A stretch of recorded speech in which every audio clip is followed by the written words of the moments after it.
জান প্রাণ দিয়ে যুদ্ধ করে, রক্ত দিয়ে যুদ্ধ করে এক ফাল ছাগলকে ক্ষমতা থেকে বিদায় করে আরেক ফাল ছাগলকে ক্ষমতার চেয়ারে বসায়া দিছি।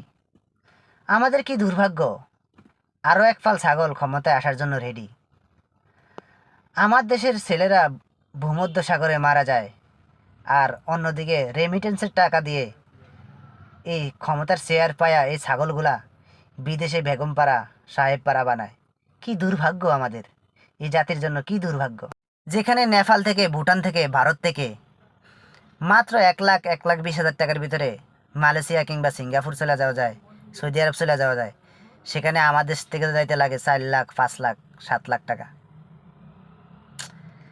শিক্ষকরা টাকার জন্য অনশন করতে করতে রাজপথে মারা যায়, আর সাইফ হাসান কিংবা মেহেদি মিরাজ একটা ছক্কা মারলে গুলশানে ফ্ল্যাট আর পূর্বচলে ফ্লট হতে দেরি হয় না। শিক্ষা ব্যবস্থা ধ্বংস করে জাতিকে মূর্খ বানায়া দীর্ঘদিন ক্ষমতায় চেপে বসে থাকা যায়। এটা ফেরাউনের একটা পলিসি ছিল।